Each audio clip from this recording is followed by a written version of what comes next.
Okay, thank you, Paulus. Graham and I will be sharing this presentation. Our interest in this topic comes from a number of inputs. Our backgrounds in language projects, of course, but our teaching experiences also, where we interact with students, and some ask really deep and meaningful questions about ethics in cross-cultural work, and others we sort of wish they would ask some of those questions, and we want to encourage them to be open to considering that some of their early formed worldviews might not be the only perspectives in the world. And I have a particular interest in language program management, planning for language projects built on ethical foundations. Graham has an interest in diaspora language development as well and relating to communities. And we have a practice of incorporating missiological reflections into as many class sessions as we can, as we teach, looking at how and why we do what we do and framing it sort of in theological themes. And we do a lot of reading on these topics as well. So that's where some of these ideas come from. This next slide will show a brief outline of what we'll be looking at here. We're suggesting that here that ethics is core to God's work in the world based on Genesis 1, and that ethics be the centre from which our work, including the work of Bible translation, flows. What difference would it make to the Bible translation movement if our orienting principles and initiating actions began with ethics? We're assuming that strategizing and project planning and funding requests for Bible translation begin with well-intentioned and thoroughly Christian articulations of a desire that all people can access Scripture in the languages they prefer. Our theologies guide our prayers and our plans and our actions, and these have embedded within them the command to love God and love neighbour.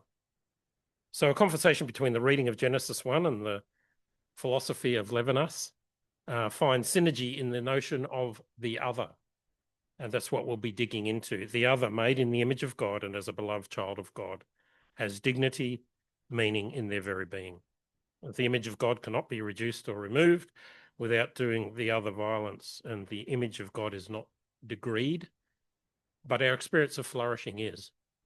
So how might Genesis 1 and Levinas and insights from phenomenology guide, shape, correct our work and serve to promote flourishing, in other words, doing good?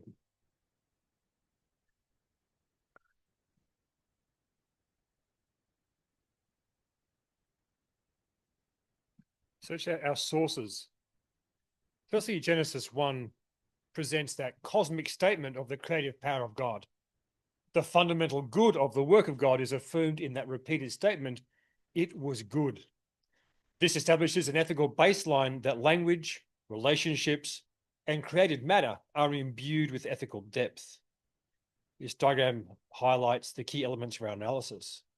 Firstly, that God languages the world into being, that speech is God's primary creative act.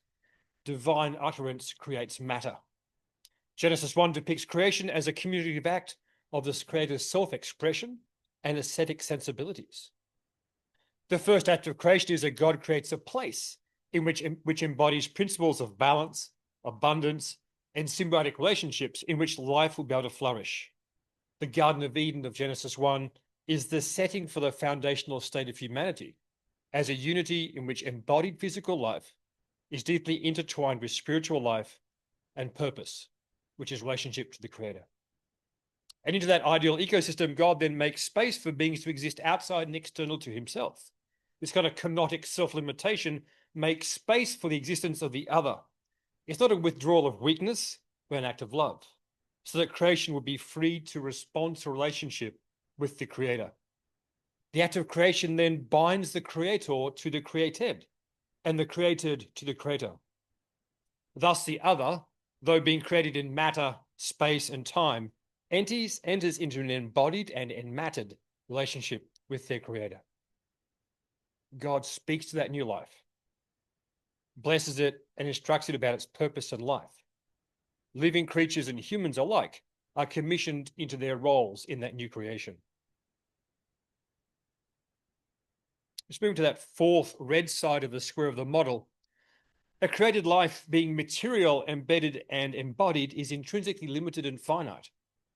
A healthy ecosystem relies on complex interconnected web of interactions that promote stability, resilience, and biodiversity. Interdependence and reliance requires vulnerability and interrelatedness for systems to work for flourishing. Enter the model, the arrow. The world was made as a dwelling place where God and humans could live and partner together. The purpose of creation was a continued relationship with the Creator that affirmed the inherent goodness of all life, the dignity of humans as God's image bearers, and the moral responsibility of stewardship. And so throughout the chapter, we hear the word, it was good, and so it was to continue to be good. Levinas. Emmanuel Levinas was a French philosopher. He's a post-Holocaust thinker. His personal narrative reflects the brutality of Nazism. For Levinas, it wasn't just individuals who suffered, but an assault on their dignity and their humanity. Their humanity was denied despite obvious evidence of their pain and vulnerability.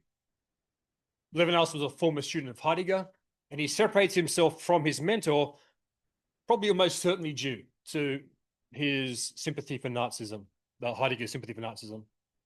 Levinas believed the failings in European thought that enabled a Holocaust to happen originated in positioning ethics as secondary to philosophy's primary goals. So in light of the horror, he calls for complete reorientation. A philosophy must center on ethics first and foremost. And Levinas, in theory, the other is not simply another person, but utterly unique and essentially unknowable, an other than self. This otherness resists our traditional Western assumptions that the sovereign, that myself is sovereign and autonomous. Against this idea of self, Levinas positions the face of the other. The face of the other embodies our encounter with the other. It's not a physical feature, but a representation of vulnerability and need. The face calls us to ethical action. If the other exists, a relationship exists. The ethical obligation for the other's being calls us to be truly human as we respond to their needs.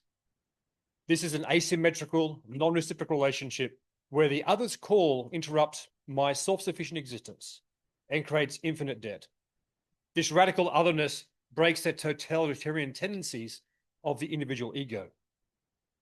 And we'll see in the model of the critical role that language plays in his reimagining of our relationship with the other.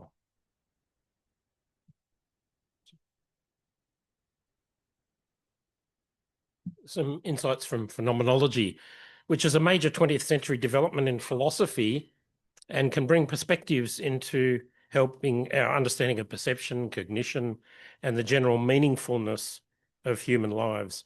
And all of these are of immense interest to those of us considering the value and impact of the message of scriptures.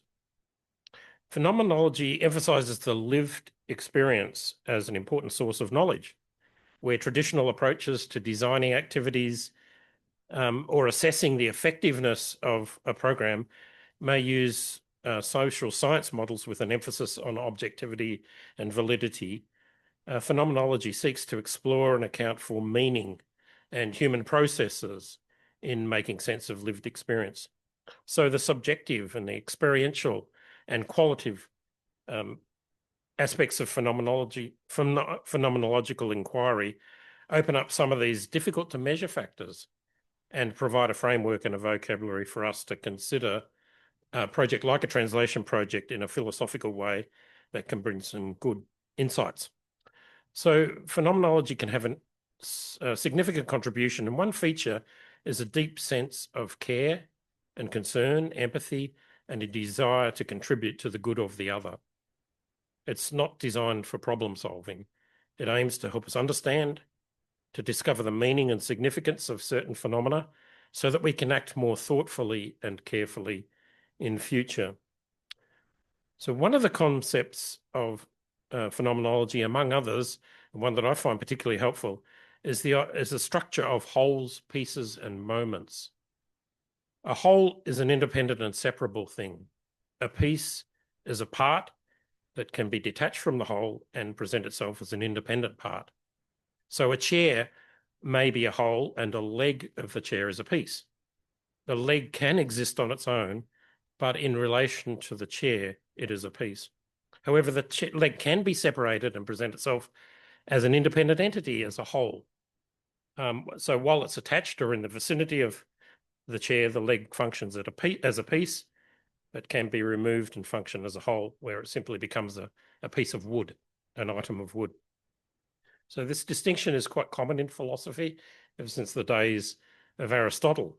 But unique to phenomenology is a different concept, the concept of moment. So moments are parts that cannot exist independent of the whole.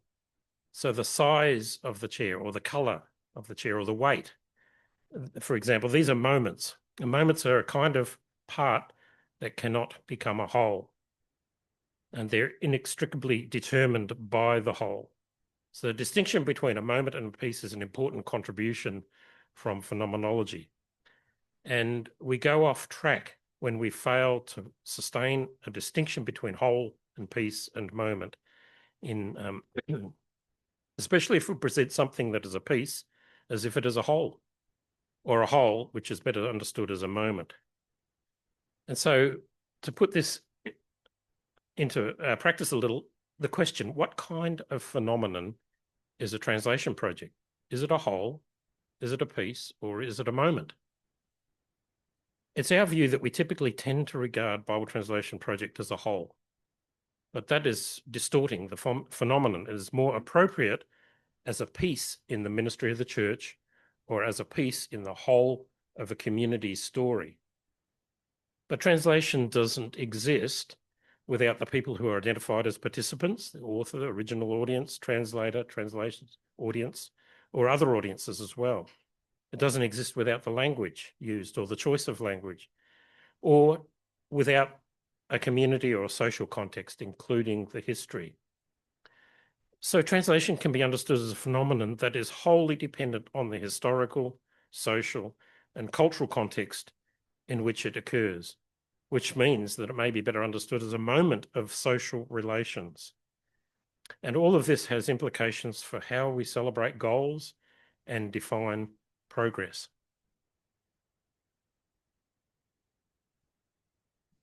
All right, on to our model.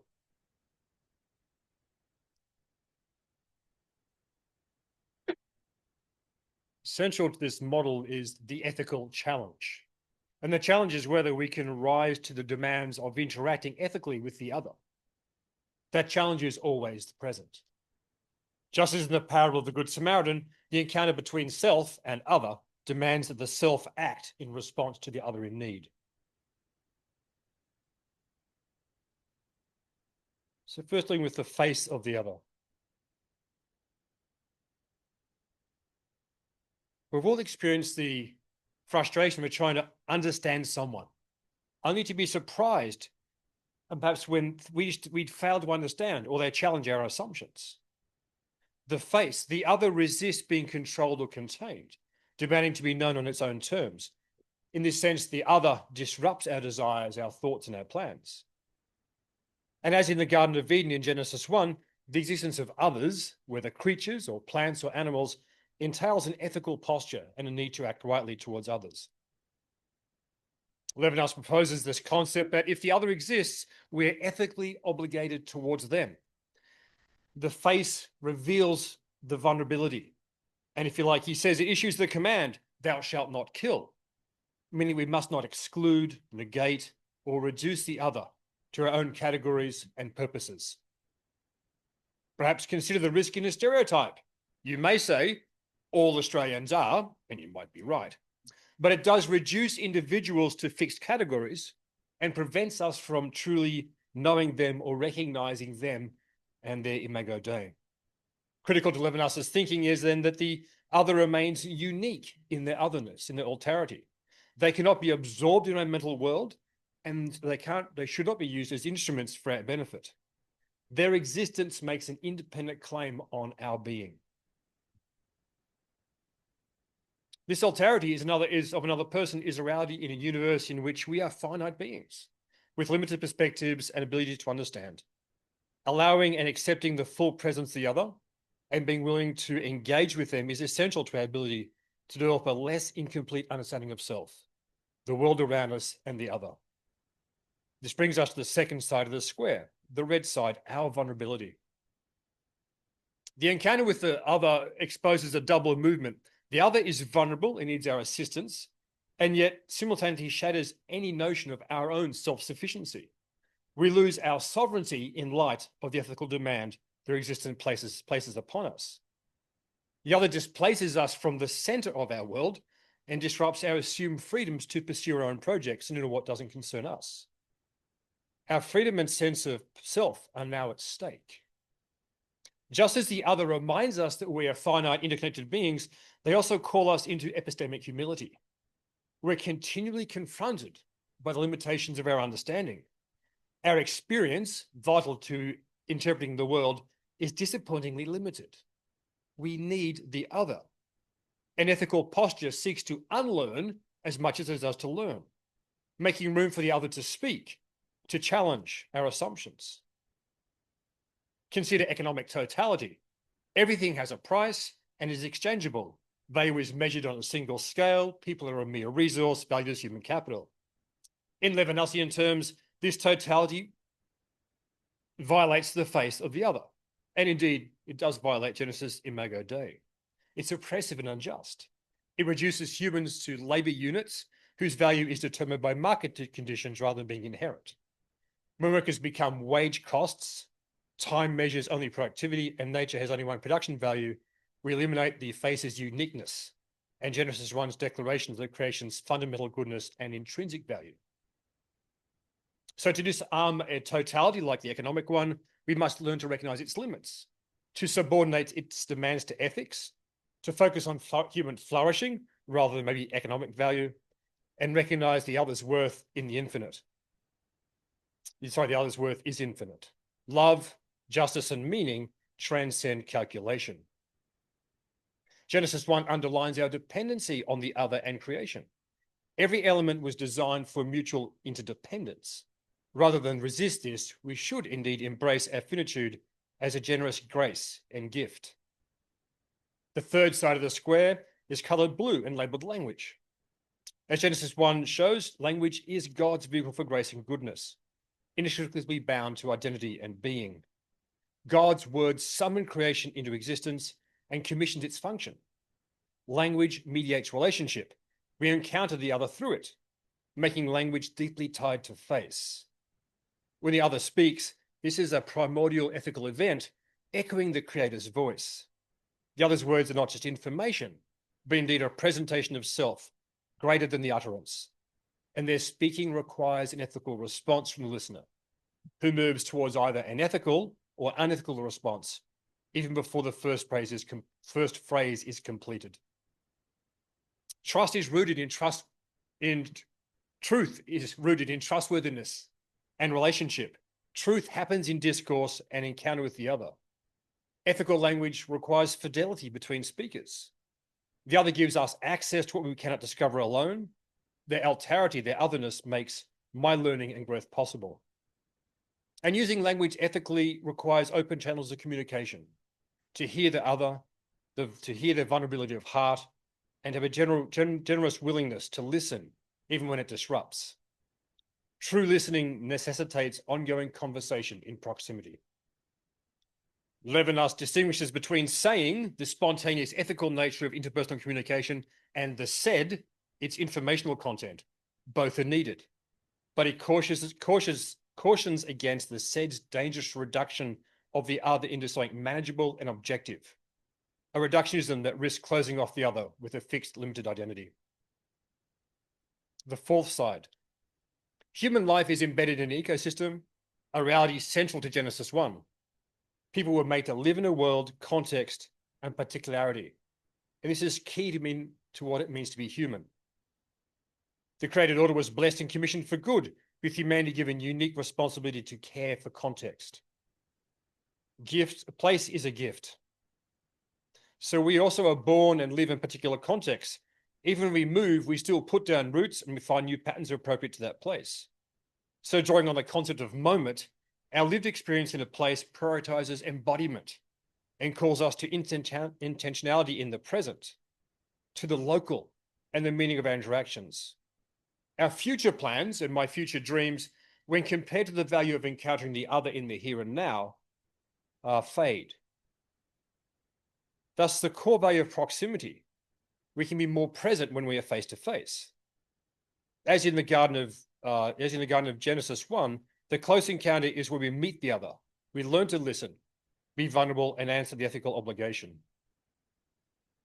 The model's movement is towards the good, is towards shalom. For Levinas, the good is not a satisfiable need like hunger or comfort driven by my self-preservation. That's not a good for me. Rather, the good is a desire for the other that comes from outside the self, a desire with a trace of the transcendental.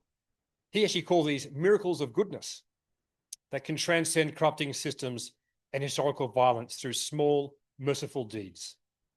This goodness is local and particular, and it's recognizable to the individual other as good. They can recognize it as good. In the model, if you like, the other faces forwards towards the good, while the vulnerable self faces backwards, looking at the other instead. I think this reminds us to hold our notions of what's good for others lightly. If I decide what a community needs, I commit a violence by removing their agency and voice.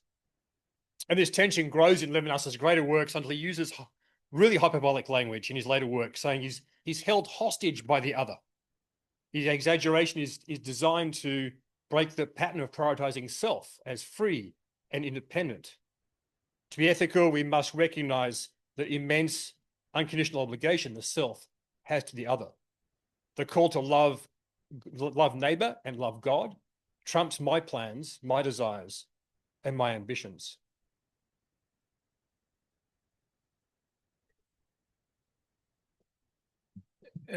Very briefly, we see implications in this for these sorts of areas in the Bible translation movement. For example, in project planning, requires that we envision a project either as a piece or as a moment. It can be a piece rather than as a whole. So it's not the whole of Christian witness in the community, but understood as a part of that. If we understand translation activity as a moment of social process, we focus on what happens when the translation elements and the people involved interact.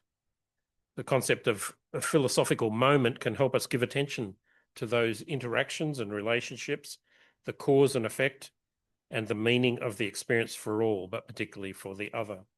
So this brings a high value for relationships, and we build into a project design goals related to those relationships and partnerships and community well-being that are integral to the project outcomes. So there are other aspects we can look at in project progress, project practice, in funding issues, in communications and training. Is the training meeting external goals or providing wider good for the community, or simply meeting project goals? So these are some of the implications we see coming out of our thinking. So thank you for the opportunity to share.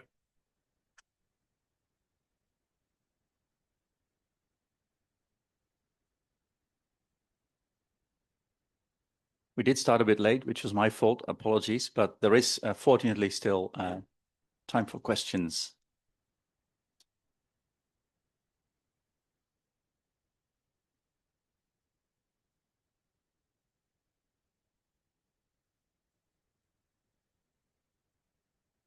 Just wanted to affirm a really great thank you for this philosophical approach and applying this.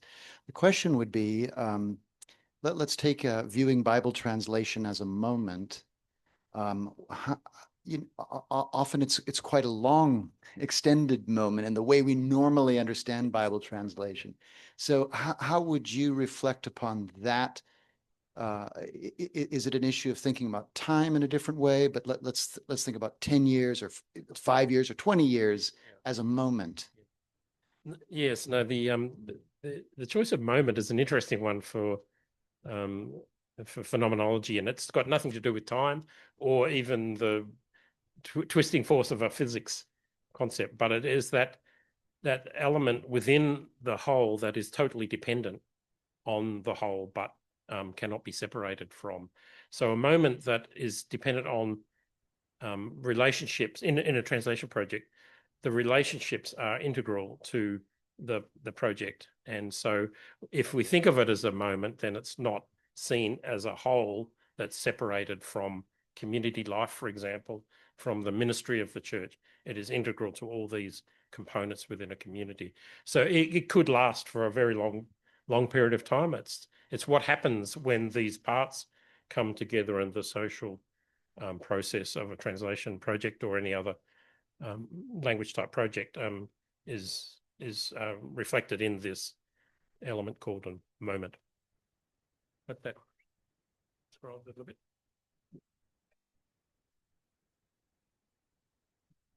You mentioned, Graham, in your last diagram, the proximity and that relationship thing.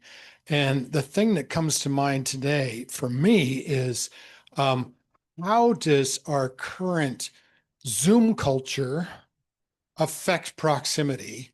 And the second one that you are particularly interested is diaspora. And how does that need for proximity integrate in with diaspora? Oh, yep, they're great, and they're definitely pressing questions. In the training world, right? I mean, we both spend a few time training. At SIL Australia, we have hybrid classrooms. We'll have students who are from other places in Asia and Pacific in the classroom at the same time as our face-to-face students. We interact together. That's a beautiful thing that brings a proximity in some ways artificially into a space that wouldn't exist otherwise. So, you know, Australian monolingual students get to interact with students who are far from being monolingual, and who that richness. I think, but part of what I think is the essential grease of the oil in that Zoom space, particularly, is that sense of developing better work really hard to develop a relationship, and ideally beforehand. So if there's someone I already know, someone I've dealt with, in say in Australian context, you think about your context, say in Vanuatu, the Melanesians, yeah, I want to have good friends. I want to be good friends with that student and have a relationship before we try to do business on Zoom. Yeah, because there's something that just probably will be very hard. Yeah, because the Zoom then offers one more layer which creates distance for both them and for us. And I can say, do you have feedback, Greg? And if you're a good Melanesian, you probably never have feedback. You probably never have a question. But I know there's a question there. And if I was face to face, I could probably pick up on the body language. But in Zoom, it's much harder to find that detail, right? So I think that's one of the things, is building things in relationship. Ideally, in fact, I would love to be training cohorts, so 3 or 4 students in Port Vila together at the same time if we're at distance. So where they've actually got a cohort to work with themselves. Yeah, to kind of that sense of that relationship being so critical. Diasporas, yeah, I mean, we are fortunate in Melbourne. We've got 250 plus languages represented. So it may be the other side of the city, but there's a lot of proximity to be had, a lot of driving, but there's a lot of proximity to be with community leaders. And that's what we do. And then, yeah, and certainly the world of Zoom and the like, and phone calls means that they are now far more connected to the homeland, all being well, than ever before in history. And again, because those relationships exist, there is that pre-existing proximity does seem to have that elastic band stretch about it, doesn't it? Right? Like I know I've been away from my kind of family proximity-wise off and on for huge periods of my life. And that family connection still exists. And you can pick it up again, right? Because there's that rubber, so we're going to get in the place, that rubber band stretchiness perhaps to help with proximity. But know that if there's anything meaty to be done, it should be done face to face, right? It's like, I can send an email to Dave if I'm happy, but if I'm grumpy, it's probably better we sit down and have a cup of coffee, right? It just feels like because when we get into the space of writing an email, or it ends up being, it ends up being that I'll further distance you. We know we can use our language and email which actually creates distance. Right? In doing so, she does violence in that space, because we reduce each other to being that annoying person in one of the 100 emails I have to answer today. Yeah, and you become the annoying person, in which case I've lost sight of your humanity. Not that you're particularly annoying, but yeah. That makes sense? Well. Yeah, I'm sorry, it is time. We already went 5 minutes over, and we need to get to our next session. So thank you very much. And thank you. Here's another hand.